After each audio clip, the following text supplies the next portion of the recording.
All right, let's hit it. No bullets fly. It's December the 20th, 1943, and in the freezing air high above Germany, Second Lieutenant Charles Charlie Brown is at the controls of his B-17F, ye old pub. At 11:30, approaching the target of the Focke-Wulf plant near Bremen, the pub is rocked as 4 explosions go off right in front of the B-17.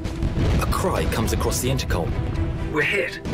In the plexiglass nose, a huge hole had been made and icy cold wind was being blown inside, making freezing conditions for the crew.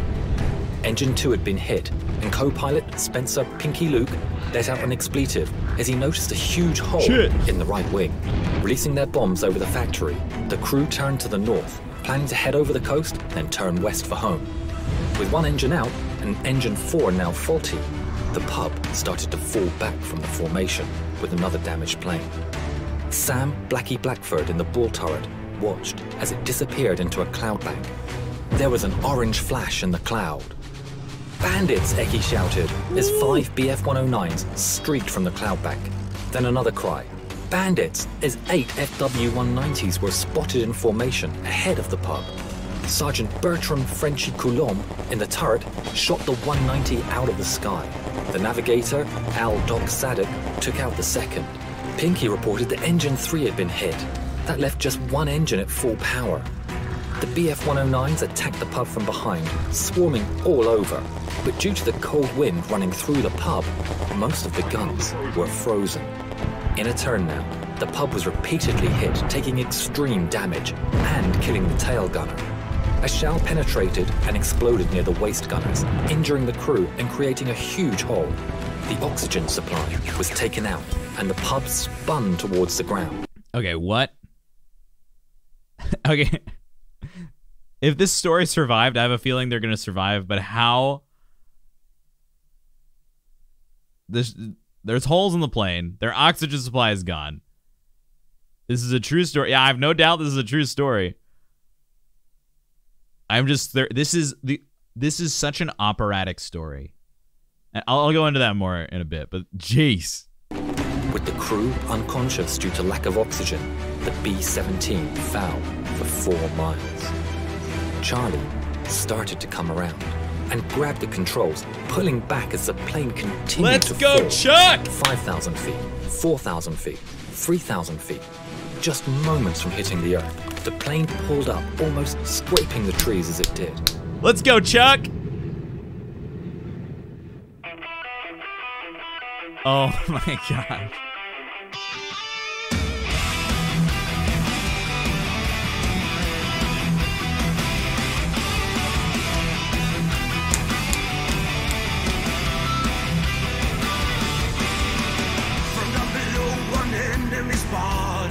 So hurry up, rearm and refuel.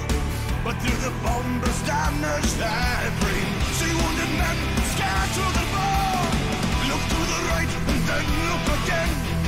And see the enemy in the eye. No bullets fly, spared by his mercy. Escorted out of harm's way.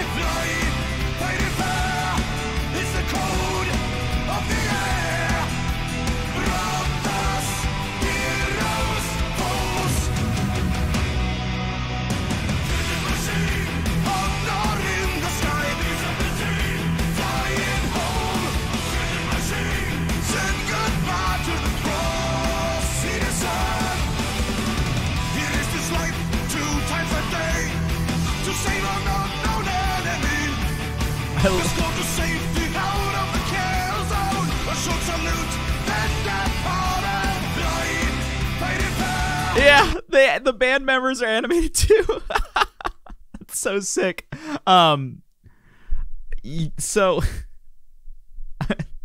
this is so cool. I love Sabaton's music. I kind of officially discovered them, I don't know, a few months before I actually started making reaction videos.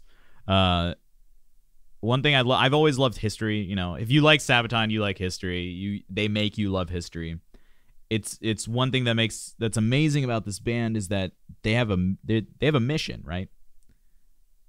Joachim's voice is so like rich and intense, and it serves this like gritty war genre. They've created this sound for themselves that now if you hear it, you're like, oh, this is gonna be about World War I or World War II or something really gritty. The emotional side of these incredibly industrial, dark, mechanical history periods, right? These big wars that shaped the world we're in today, right? They've created their own genre basically around this, and Joachim's voice suits that incredibly well.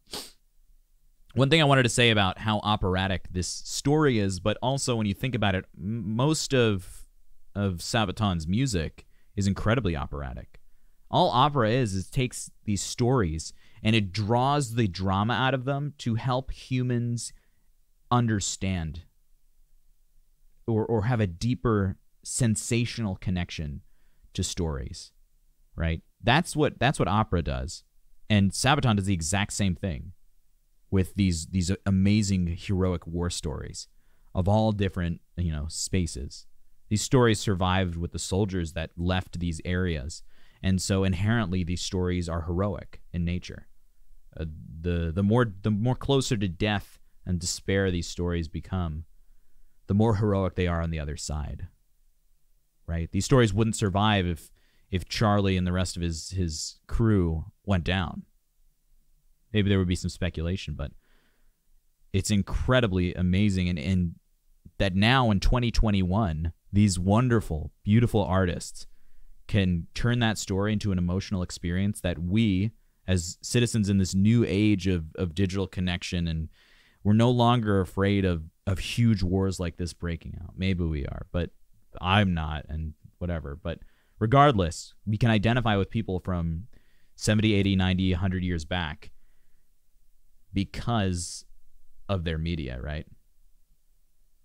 It's operatic, man. From an opera singer, this is operatic. This is opera badge of approval right there. It's incredibly wrenching. It's so fun to listen to. And I mean, I can't get enough of Joachim's voice. It's this deep, rich baritone with this consistent false fold distortion that doesn't get in the way of the actual phonation. I would love to see like a scope of him singing, like a vocal scope or like an MRI of him singing. Absolutely gnarly. Hey, Farm Assassin, thank you for the 100 bits. Thank you very much. Dude, it's so intense. Let's keep it riding. Let's go. It's the code of the air. Brothers, heroes, foes. What's up, Leo J?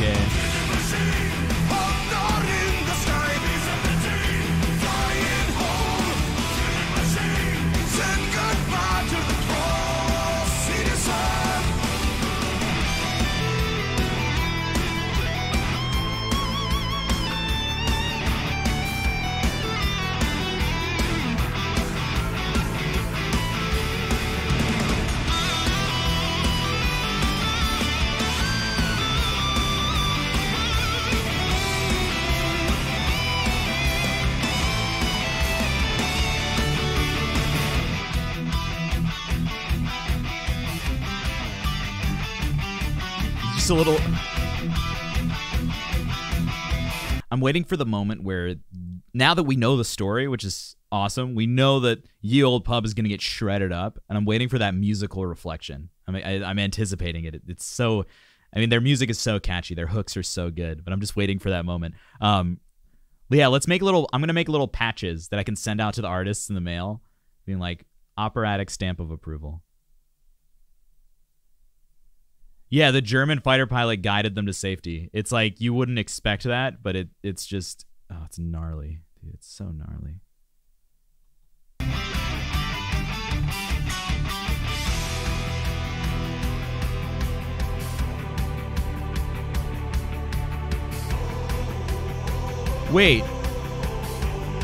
Wait, the story was the prequel? That wasn't the plot of the song? I'm tripping, dude.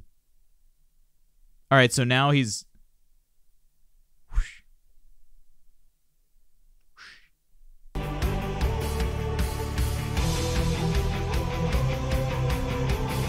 All right, so now that's a German fighter pilot guiding them to safety.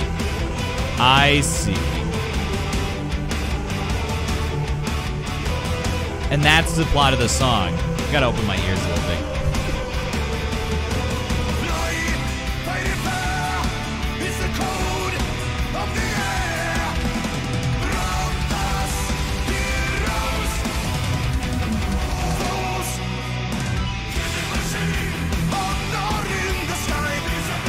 And then the U.S. soldiers come and gotta guide him to safety.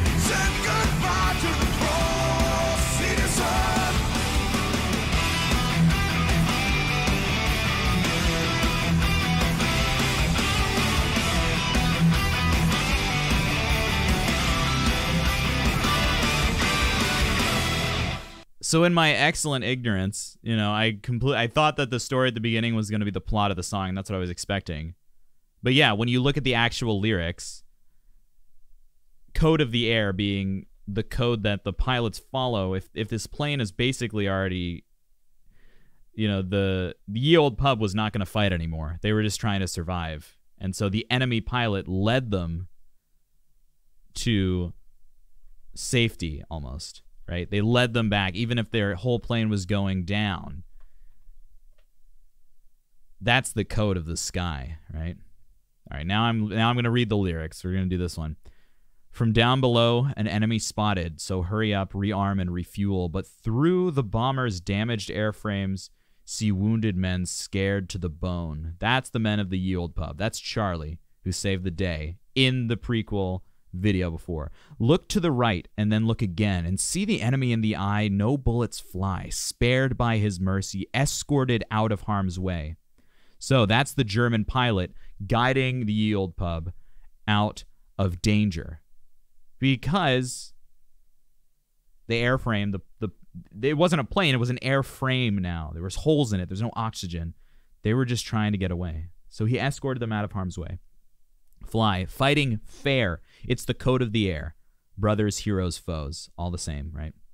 Killing Machine, honor in the skies, B-17 flying home. Killing Machine said goodbye to the cross he deserved. That's a deep line. Said goodbye to the cross he deserved.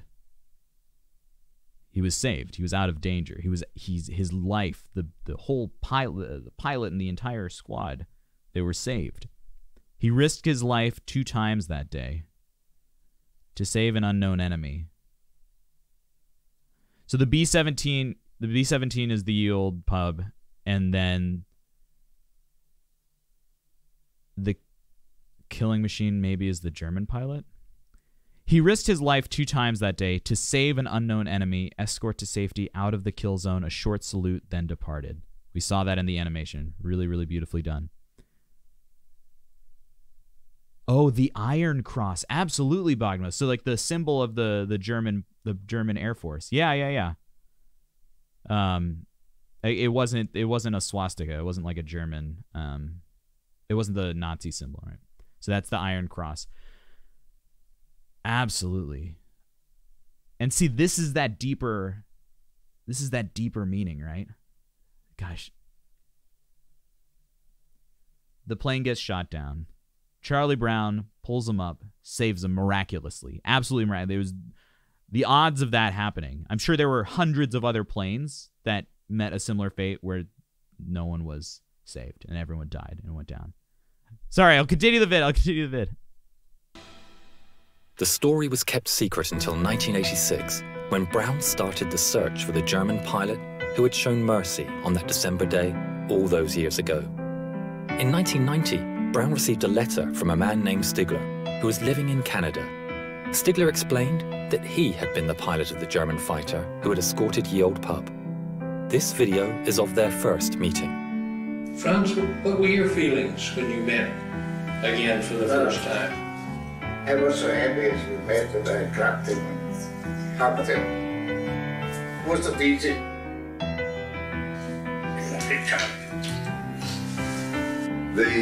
The fact that he risked his life really in many ways, and I wrote him in a letter. I said, if you made a habit of feeling sorry for bomber crews flying up alongside them, I am sure that you were shot down many times. But it was not only the audacity that he came up to us and then recognizing the threat If someone had seen him and reported him, it could have been a death sentence. Friends gifted Charlie a book, and inside the inscription read, "In 1940, I lost my only brother as a night fighter. On the 20th of December, 4 days before Christmas, I had the chance to save a B-17 from her destruction. A plane so badly damaged, it was a wonder that she was still flying. The pilot, Charlie Brown, is for me as precious as my brother was. Thanks, Charlie. Your brother, Franz."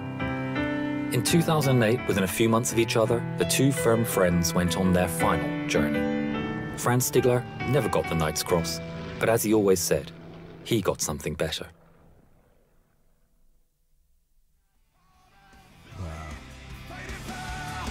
It's the code of the air. Brothers, heroes, foes. Killing machine. Popcorn in the sky. B-17 flying home. Killing machine. Send goodbye to the cross. See the sun. Hi, my name is Jovita Tan Stiegler. I would like to thank Sabaton and your song, No Bullets Fly. Because of this, the story of my father will live on. See you on your next concert tour. Safe journey, gentlemen, and again, thank you.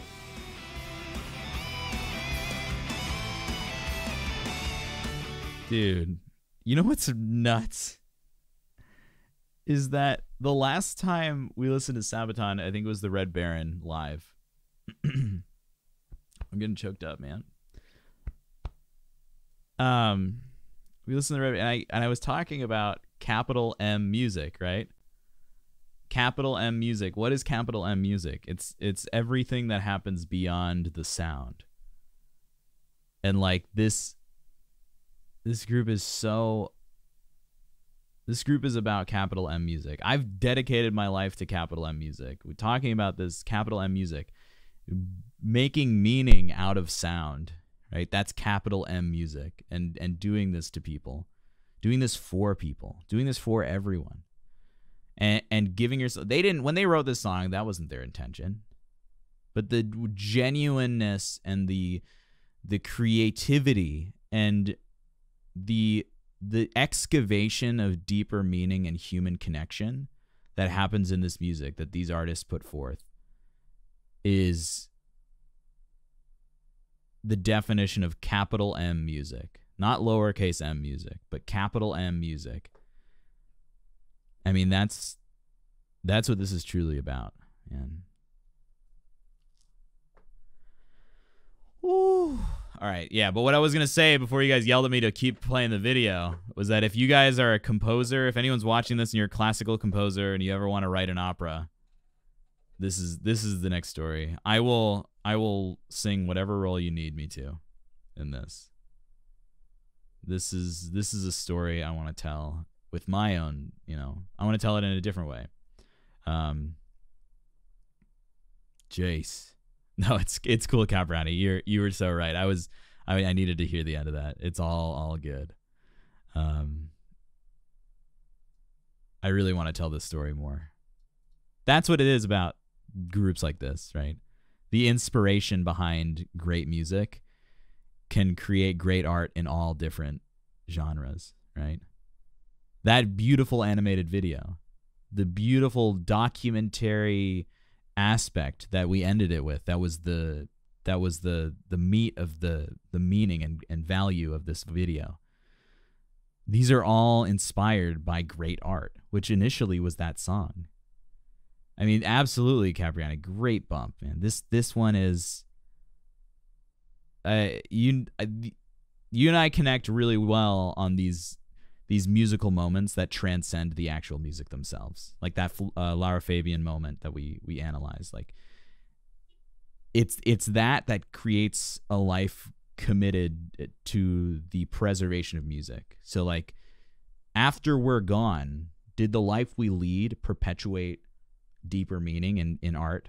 That I think about that every day. Maybe that's like the cause of my deep anxieties, but regardless, is that the life we're living for? That's what really great artists do. And this whole community, this whole server is kind of dedicated to understanding that and trying to replicate it and spreading awareness about it. That deeper, more academic-ish level of understanding music, man. It's absolutely imperative to creating a better world that we live in. Yeah, this was really, really fantastic. So many stories like that happened in the war that will never see the light. Yeah, never see the light, either because of ignorance or because that's how the world works. Of course you did, Floor's Floor fan. You always missed Floor videos.